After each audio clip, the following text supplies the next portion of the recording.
This is GoPowerCat.com publisher Tim Fitzgerald. Thank you for listening to this PowerCat podcast. Make sure you never miss an episode of the PowerCat podcast by subscribing on Apple Podcasts, Spotify, Stitcher, TuneIn, or your favorite podcast network. And if you enjoy this podcast, please consider becoming a subscriber to GoPowerCat.com. We cover the Wildcats like no one else, with our VIP customers enjoying one-of-a-kind coverage from our team of professional journalists. And sign up today for an annual subscription to GPC and grab a 30% discount on your first year. And now here's the PowerCat Podcast. The following is a GoPowerCat.com and Spirit Street production. You've discovered your link to GoPowerCat.com's PowerCat Overtime podcast, presented by Fridge Wholesale Liquor, and it starts right now. Now, let's go to the WTC Gig-Powered Studios. Here's your host, GoPowerCat.com publisher, Tim Fitzgerald. It's the overtime! I gotta stop doing that. I bet you people think you keep just cutting the same intro. I don't know. Hello? Hi, everyone. Hello? Is this working? It's the PowerCat Overtime Podcast. It's Friday. I'm not really supposed to say what day we're recording this on, or I get in trouble with Zach, but it's Friday in your lives right now, unless you're listening it later. It's Friday. It's Friday, Friday, gotta get down on Friday, everybody. And that means the work week's almost done if you work a 9 to 5, and most people don't anymore. I get that. But still, if your life sucks because you're in an office... Hi, Bob. Bob, pretty much go ahead and grab a seat and join us for a minute or two. If you would you walk us through a typical day for you? Yeah. Great. Well, I generally come in at least 15 minutes late. I use the side door. That way Lumberg can't see me. And after that, I just sort of space out for about an hour. Space out? Yeah, I just stare at my desk. But it looks like I'm working. And it's Friday, and you get to leave as soon as it's the end of the workday. This thing right here is your savior. The PowerCat Overtime Podcast, where we talk about anything you ask about. And we're sponsored by the Fridge Wholesale Liquor. Hell yeah! They love this podcast.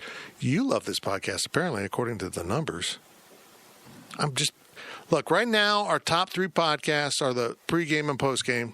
Kind of depends on the week. Did you have a stroke over there? No, I hit my microphone. Oh, I didn't hear anything. Huh. It was good. And then the overtime. So, the Insiders, which was great this week because we didn't have on Matt Walters. If you keep making that joke, he's going to tell you to piss off, and he's not going to do it anymore. Oh, he's put up with me for about 20 years. The Sources podcast, I thought it was our best one. Thought we kind of found our legs a little bit. We had Keithan Valentine on. He was great. I'm going to say it. That place was toxic. Then we had the, Regular Questions podcast, which is the old lady. What's the word I'm looking for, Zach? That's fine. The old lady. The old lady of our podcast. I don't have my hearing aid on. What the hell do you want? And yet, this thing you love. In fact, someone was in our office today and said, "Oh, I love that Overtime podcast. It's so funny." Well, okay. I put a fart noise in last week's podcast. Oh, you thought that was a noise? I put it in. I know it's a noise. Tim Fitzgerald, Riley Gates, Zach Carlson, your podcast triumphant. Is that the right word? No. Trio. Your podcast triumphant? I don't know. Triad. Oh, my goodness. I'm so damn confused. Like, literally any other word other than triumphant. Trifecta. That's not a word that is used to describe 3. Pure fiction. Wrong. Triumvirate, a group of 3 men holding power, in particular the unofficial coalition of Julius Caesar, Pompey, and Crassus. Bang! Your podcast Street Tacos package. No. Sounds awful. No. Yeah, that sucked. Hey, get into the fridge. I know a lot of you won't be back in Manhattan until the next game, which is in 2039. When is it? It's October 5th? That's after the Rutgers game. It's 2 games with a bye in there. It feels so. Everyone will live. I just want to see him. You'd much rather have away games or some byes than have 3 to 4 games to start it and then not be back for really ever. You know what you can do in the course of 3 weeks? Get a new garage door and get better smoke machines. It could just be that it needs some lubrication. That's fair. Right? I mean, paint the garage door. Paint the garage door. All in the wrist. Wrist up, down. Wrist, all in the wrist. Up, down, long stroke. Very good. Up, down. No, look me, look fence. With the 811 logo. Call before you dig. You dig? 811. And get it off the post game. Just give them the garage door and get them off the post game backdrop. It's worse. No, actually. put some pickaxes on it. Pickaxes. These tools are used for mining stone, different types of ores, and metal-based materials. Pound the stone, but we're going to pick at it. With pickaxes. By the time I get to the overtime, I'm shot for the week. And yet I sit there and put in soundbite after soundbite. And you folks, you right now that's listening at work and trying not to chuckle because I put in some funny sound effect right here. What are they saying? That you make this possible. Because when I see how many times you download this thing and listen to this thing and tell people about this thing, it motivates me to be even more stupid than I knew I could ever be. You've got to figure out what is your gift that's going to give you a sense of meaning. Life's not about me, it's about we. If we feel like we're contributing to someone else, then we don't just get something, we become something. I aspire to higher levels, or lower levels, of stupidity because of you, Mr. and Mrs. Listener, and the single ones too. Let's get to your questions.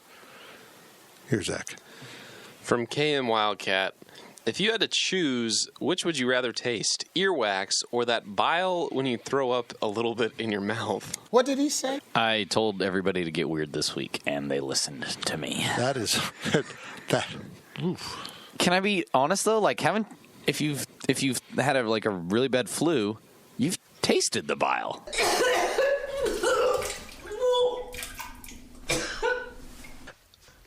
Oh, yeah. So is this a fair question considering you may have involuntarily? You may have involuntarily tasted that. And yes, I have. So but if I had never, I would say earwax. Because I feel like, well, bile should be there. It's not like you're encountering bile in an ear. Bile's part of your digestive system. It belongs in your mouth once in a while. Right. It's doing its job. But I think the taste, I don't want to say the taste would be better.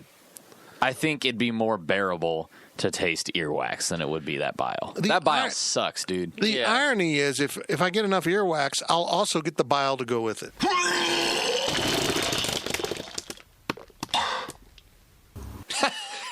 That's fair. That's fair. Yeah. Quality start to overtime. I would agree. From Queso Cat, what is the best? He's got a bunch of these, and they're all cheese related. Well, because his name is Queso Cat. Yeah, I'm putting that out there. I want to point out that this is a long time subscriber who has had the name change. If you are on the website and we've got some anons running around with the anonymous screen names, please change those. I'm going to change it for you. If you post and I see you posted, I'm going to just change your name to I like Pickled Scat. I like how all of the things you change are food related. I've always been kind of chubby, and I've been trying to do diets, but I just can't really keep them up because every time somebody calls me a name, I just go back to the food as a comfort, and I can't help it. I hate myself. Yeah. Queso Cat. This was a request. Oh. I did not come up with this one. Taco Cat. Whataburger Cat. I like Pickles Cat. Okay. Yeah, whatever. Look, It doesn't matter what we do. I like pickles, Cat, will forever be the greatest thing we've ever come up with on this podcast. That was amazing. He goes, okay, I'll take that. Purple cheese. Yeah, purple cheeses. So what does Queso Cat want to know about cheese? He asks, what is the best cheese to put on your burger? I don't eat cheese on burgers. Oh, wow, you communist. Pepper Jack. Pepper Jack's the best cheese. Unless it's really aggressive pepper jack, then I'm a wimp and I can't take it. I mean, I always go with American, but that's usually because most places don't. If you're getting a fast food burger, you don't have a choice of cheese. No. I have some good provolone at home that I need to put on a burger and taste it. It's a lovely cheese. I mean, I know I like provolone. I've never had it on a burger, so. Oh, it's delicious. But you can't ever go wrong. Provolone and pepper jack complement each other really well if you want to do a double cheese. Brilliant. American cheese sucks. Oh, my God. Okay, next one is... Comrade. Espinaca or queso? What is espinaca? What's espinaca? Some sort of, I don't know. What's happening here? Queso, because I don't know what espinaca is. It might be like espinaca dip, you see it on the appetizer menu. I don't know. I've never actually ordered it. Is that like toe cheese? Espinaca dip. Because I would pick queso over toe cheese. It's white cheese dip with spinach in it. Oh, queso. Spinach, tomato. I'll go with the espinaca. Yeah, queso. I love it. Queso, because queso can still be... Queso can be whatever color you want it to be. I feel like if you're sneaking spinach and tomatoes in my cheese dip, you're trying to make me healthy. Tomatoes are fine. I don't think so, homie. Yeah, spinach artichoke dip is really good. So no, I don't like that either. I would take, but I do like to mix queso with salsa. Kind of do like the suicide of, chips and dip things. That is good. Becky and I really get crazy.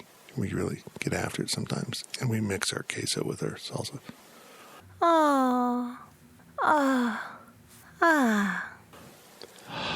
This was supposed to be rapid fire. Nachos with queso or nachos with melted cheddar or both? Nachos with queso. Queso, yeah.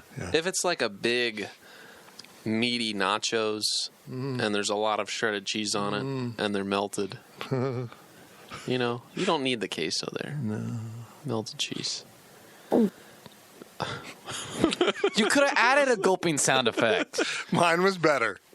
And then the last one is Velveeta cheese? No, Yeah. It's a cheese-like product that you can also use as a weapon. It's a cheese. I'm not actually sure. How do you make dip if you're ever making dip at home? You buy Velveeta and you throw it in a crock pot. Does it have the real cheese logo on the side of the box? I don't know. That's cheese. And this, what is this? Cheese also. And what is this one? That's cheese. This one over here, what is it? Cheese. And this? That's cheese. And this? Cheese. And this? Cheese. Real processed cheese from cheese-like products. Because if it's like American cheese, it is a no. Stop saying that! Next question. Hold on, American cheese isn't real cheese? No. Are you saying American cows aren't real cows? It's not what American cheese is. Okay. Yes, my Swiss cows. Yes. Every cheese has a nationality. Si, senor. Moo. So I'm a father of one. I gotta find a babysitter. I found Care.com and I was blown away. Through the platform, I was able to find local and experienced candidates along with their reviews and rates, which were way more affordable than I anticipated. Care.com really put me at ease knowing that they were all required to go through a background check. If you're like me and you need to find someone reliable for your childcare necessities, check out Care.com. Find the ideal sitters for your childcare needs. From Herta's Joe. How glad are we that we didn't get Neil Brown? Very. And I don't even mean that because they got walloped by Missouri and they struggled against Screw it up, bro. James Madison. James Madison, thank you. No, I mean that because I've listened to that guy on 3 teleconferences now, and I just don't think he's a good coach. I also don't like the way he's thrown his entire team just straight up under the bus. I think there's a difference between, like, encouraging your team, like, hey, man, we got to get better at this. We weren't very good at this. And when somebody asked him about his blocking, he said, well, I knew before even watching the film that we weren't good blocking. I knew that. I could tell it from right away. We were just horrible. And I'm like, dude, there's a line you got to toe, especially as a first-year coach. Our goals are to hit dingers, disgrace the pitcher's family, make the other players cry, and stomp their butts into the ground. There are 2 types of people in this world. There's winners and there's losers. And if your dad has said, oh, it doesn't matter whether you win or lose, just as long as you have fun, well, I hate to say it, your dad's a loser. I don't think it's going to work out. That might be fine, you know. He might win them 6-7 games a year, but I don't ever think he's going to he's not going to beat Dana. That's just where I'm at. I'm glad they didn't take him. I mean, I think we now know why Dana Holgorsen bolted. He saw this coming. They're not working with much, but he's not doing much with what he has. He has decent players. Come on, man. I'm just happy K-State ended up with Chris Kleiman. And at the end of the day, the reason why the committee went with Chris Kleiman wasn't because he was Gene Taylor's buddy. It was because he knew he'd be a good cultural fit, that fans would like him, that he would connect with them. We're seeing all those things happen, so that's why it took place. I got a feeling everything is gonna be all right. I mean, he's very Midwestern. And, you know, besides that, Gene thought he was a really good football coach. But they also really liked Neil Brown. They chose wisely. You have chosen wisely. From ContraCat, what SEC school would you attend if forced? It's a good question. I think there's LSU.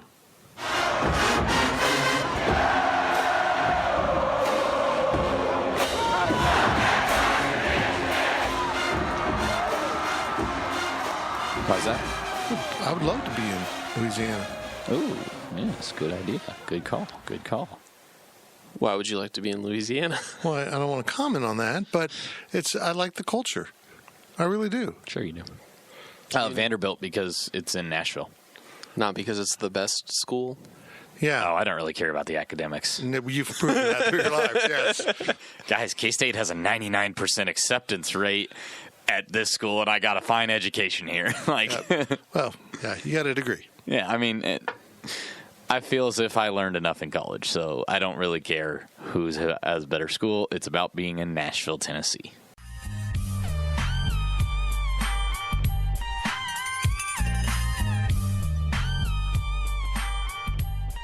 I'd probably pick Florida. Just be different? No, it'd be cool. Yeah, the swamp. Cool. Yeah. Yeah. Yeah. No, that's a good choice. And I've heard Arkansas really is a fun place to go. Oh, didn't mean to do that. Yeah, I've heard Arkansas is really fun. Let's think about this. I wouldn't really want to go to Kentucky. Tennessee. That'd be fun. Yeah. Except a lot of losing. Well, I mean, my backup would be Ole Miss, I think. Why is that? I don't know. Wouldn't have anything to do with co-eds, would it? They're infamous. Perhaps. Wouldn't want to be a pledge at Alabama. Auburn wouldn't be bad. I wouldn't That's want like going to K-State. Yeah, there's a lot of similarities, except boiled peanuts disturb me. Nope. I think if your culture involves boiled peanuts, I don't want to be part of your culture. I feel more strongly about boiled peanuts than I do crawfish. Really emphasizing that, aren't you? Boiled peanuts. I don't want to. I want to make sure you know I'm saying peanuts. What did he say? What did he say? But, okay, who else are we forgetting? Georgia wouldn't be bad. South Carolina wouldn't be bad. I just don't have anything that points out to me about the other ones that, I'd love to go to school there, except they got a good football team. They got a good basketball team, you know?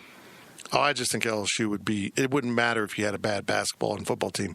It would still be fun. Well, and that's why I said Vanderbilt. Because clearly they don't do good at any sport. Fitz, you just want to go to Tigerland. Dude, what's that?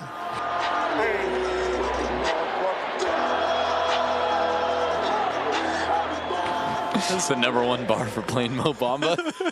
Oh, for God's sakes. You would flunk out of Vanderbilt in a week. You'd show up to your first class and go, Mr. Gates, you do not belong here. Fine, I'll be a janitor. Still live in Nashville. I'll sleep on Nick Walsh's floor. Which is weird because he's probably sleeping on someone else's floor. That's what I'm saying. From Chris66204, what was your first vehicle you owned dedicated for personal use? A 2003. Sorry. He says borrowing the farm truck does not count.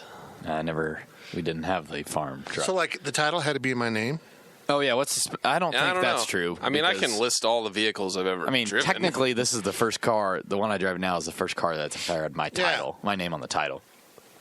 My first car that I got to drive, to practices, I had to drive to school, but I did, was a 2003 Oldsmobile Alero that was red, had paint chips everywhere on it. Drove it for a few years, and then a hailstorm came through, shattered out the back windshield, cracked the front windshield, and totaled my car for more than we paid for it. Yeah.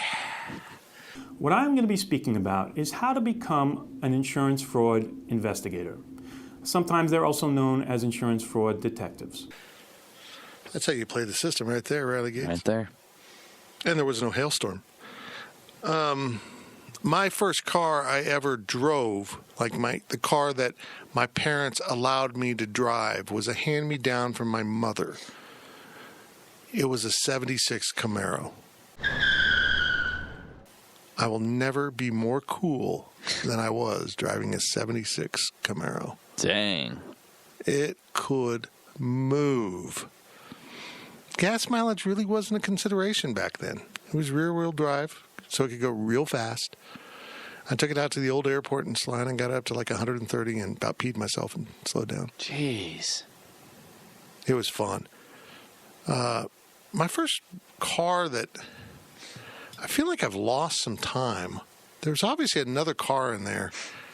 I drove a couple Thunderbirds when they were big cars. I like those. But I remember when we kind of started up our company, I had a purple GMC Jimmy. I don't even know what that is. They were they were the precursor to mid-size SUVs. Oh, that car. It's like a Trailblazer. Yeah. Yeah. Yeah. But it was K-State purple. Nice. It's awesome. So that's what I drove around when we got the company going. You and Pat Bosco? Yep. Yep. But, yeah, I like cars. Kind of the favorite car I don't want to talk about I ever had was a Chrysler Town and Country. Now, let's say a man, he pulls up into the school parking lot, and he's in a van, and he offers you some candy. Ooh, I like candy. Well, we all like candy, but the question is, what should you do? Whatever it takes to get that candy. Now, wait a minute. It was so great for road trips. I mean, seriously. Spacious. It was awesome. When, four of us would hop in and have to go to Austin or something, it was awesome. I mean, you had bucket seats in the back row, and you had plenty of room, and then all the luggage was back there, and plus, you could take the kids to the soccer tournament, which was weird because we don't have kids.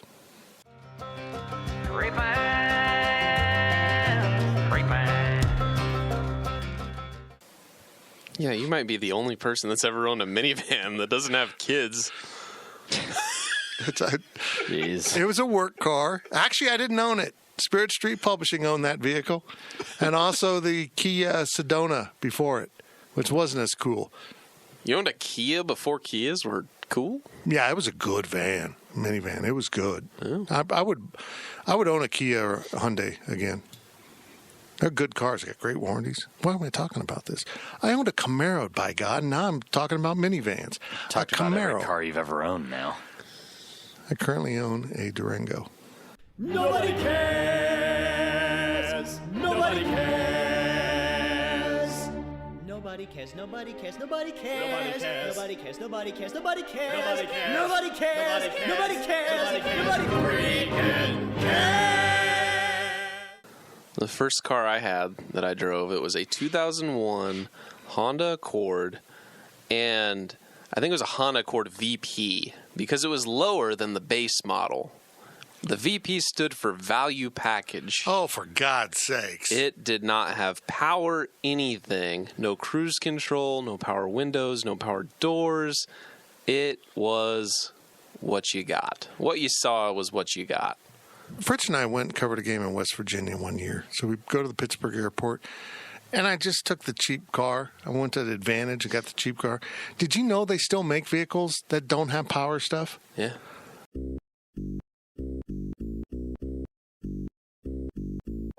Because we, by God, got it. It had like a 4-cylinder engine, which isn't good for the mountains, and no power windows. No power. You know, I understand some don't have power seats, but we were rolling up and down windows.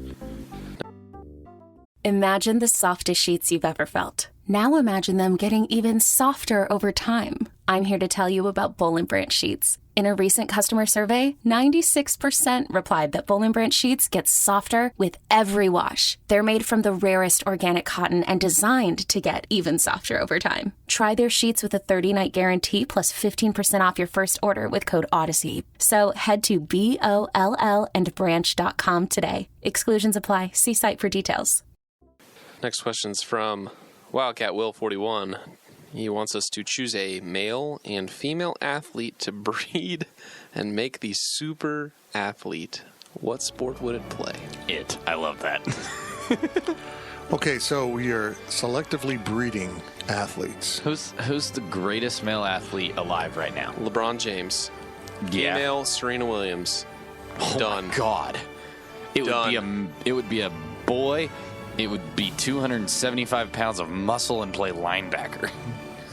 Honestly, that athlete would probably play tennis, I feel like. Speaking of Serena, though, she married the founder of Reddit. Of all people she could marry, a billionaire tech entrepreneur. Maybe he's a nice guy. Oh, I'm sure he's a great guy. With a large penis. What did he say?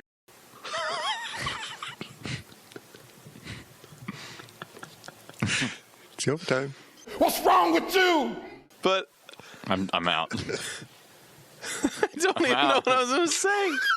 Just move on. Just the chances of the greatest female tennis player of all time marrying, the number 5 or 6 biggest website in the world? He created it. What are the chances of that? It's a lot of money right there. Just weird. She's probably a total dork. Just move on before he says something else. Next question's from I Like Pickles Cat. What is your favorite SNL sketch and favorite SNL comedian or actor? I'm David Pumpkins. How's it hanging? I'm David Pumpkins, and I'm going to scare the hell out of you.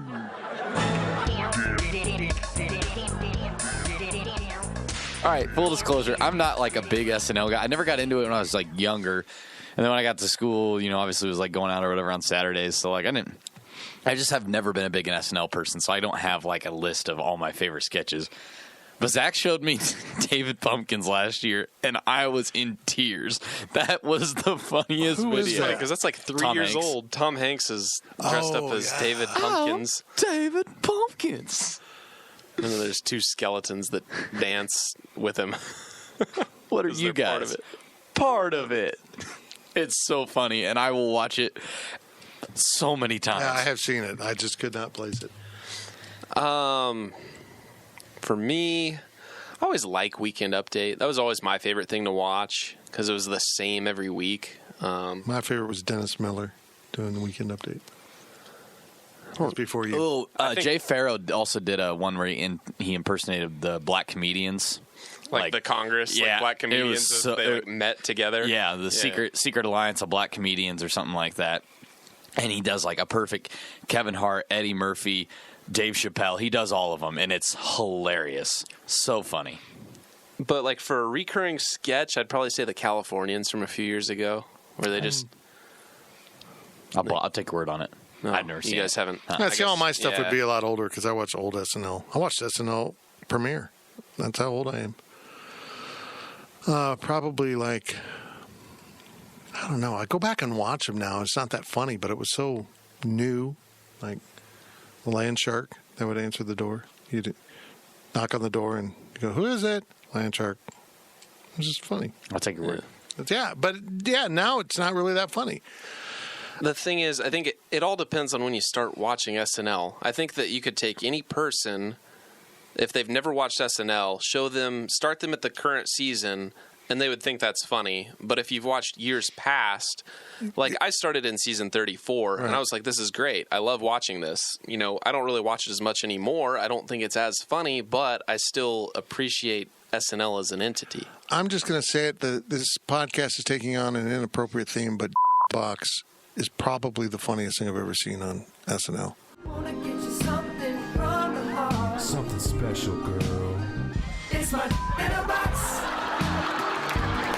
In a box, girl. It's my in a box. In a box, girl. I just learned that was SNL. I just thought it was something they did.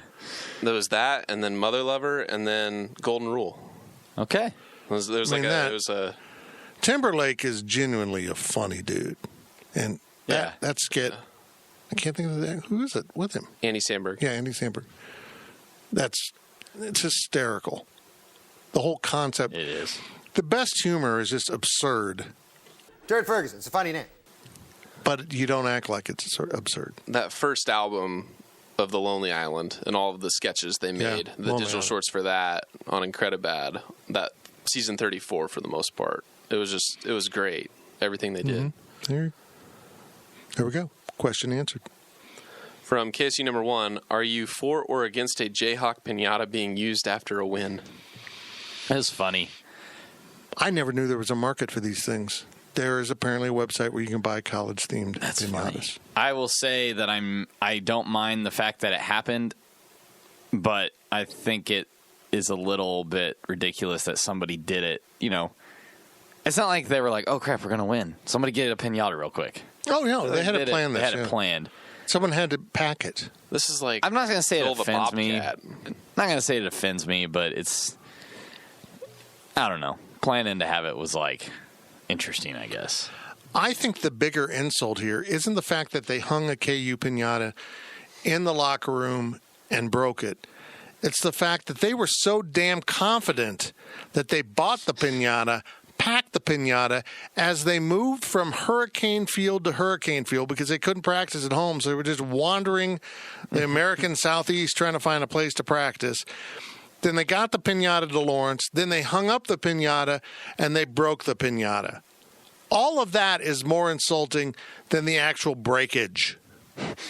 Coastal Carolina, that has the second mascot in the state named after a rooster, was so confident they were going to beat you that they brought a piñata of your mascot. What you did really hurt me. They might as well put the flaming bag of poop on your porch, because that's what that is. That is worse than the final score. You lost to Coastal Carolina. That stings. Oh, by the way, they brought a piñata of your mascot to break. I learned something today. Sometimes when you think something isn't about you, you find a way to save the day and in the end realize that it was all along all about you. Was there candy in the piñata? It was a KU piñata, so it was probably filled with, like, complaints. Everyone's mean. Nobody likes us. You know that the Big 12, if that was a conference game, they'd fine whoever school, though, it was that did that. Well, I'm pretty sure John Curry apologized. Wake Forest would like to apologize for that Southern school doing that to you. Next question's from... Washington State does, too. Thanks, Kirk. Next question's from Infected Testicle. I don't think Miles to Go will help KU. Do you think a show like that about K-State would be beneficial to the program? No. It's a distraction. Guys, nothing about that is beneficial. It's a distraction.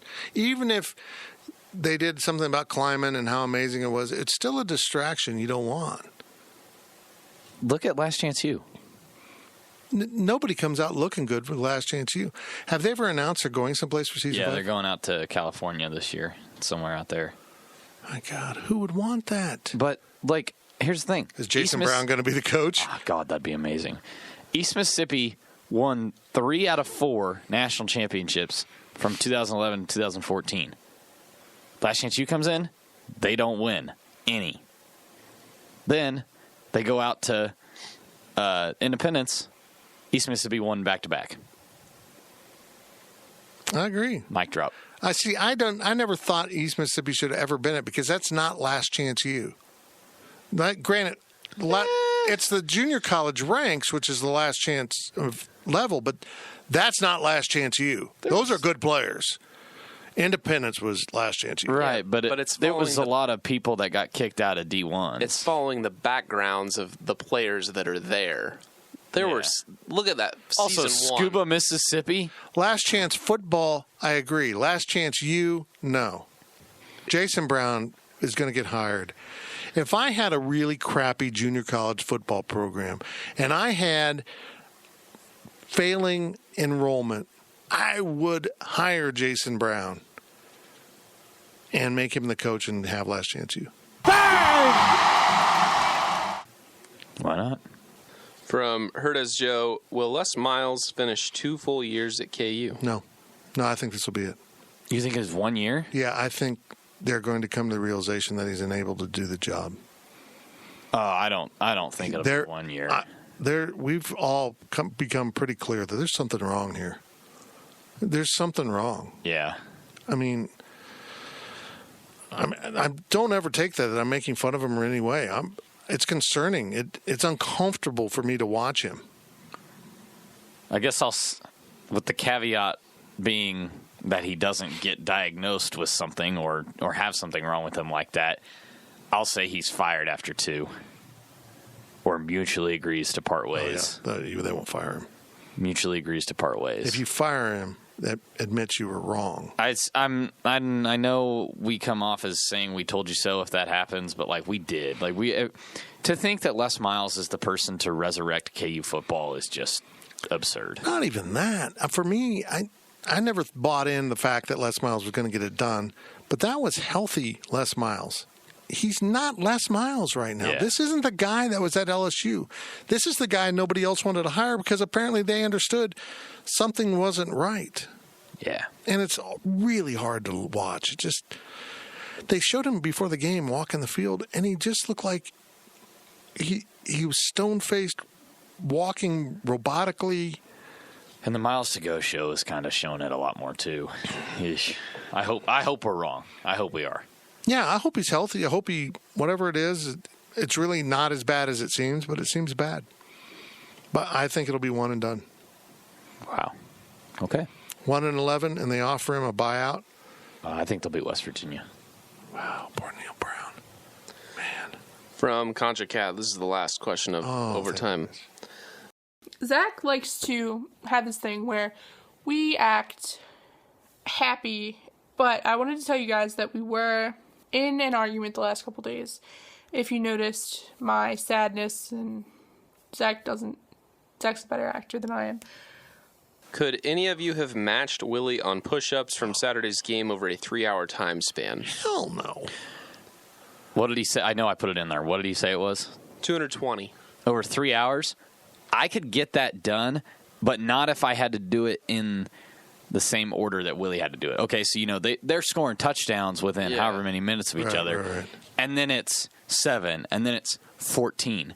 If I had to do 220 push-ups, and I had 3 hours to do it, you could do 10 push-ups every 5 minutes and crush it. Well, you could do Willie push-ups all day long. I mean, that's like, break the elbows. Like I could handle that. That would be fine. But I could not do it I don't know how they do that even on the Willie push-ups.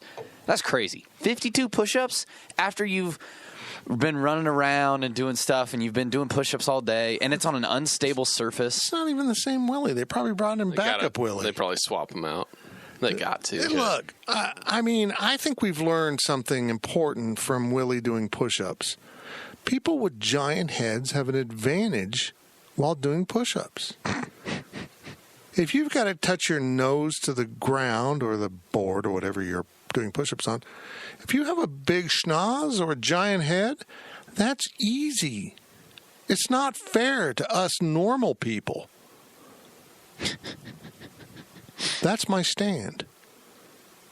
Zach, do you think you could get it done? Maybe. 10 push-ups isn't like that 7 much. Push-ups is fine. Let's see, what? 14 push-ups a little bit later, fine. So 220 push-ups. It gets more and more and more with each time. You end with 52. Okay, so 220 push-ups. If you did 10 push-ups every 5 minutes. Hold on, he's doing math. Hold on. I'm going to get there. You did 10 push-ups every 5 minutes. That means you're doing 20 every 10 minutes. Means you're doing 180 in 3 hours. 100 what? No, you're doing 220 in 3 hours. How many? Are we doing 10 push-ups every 10 minutes? Yeah.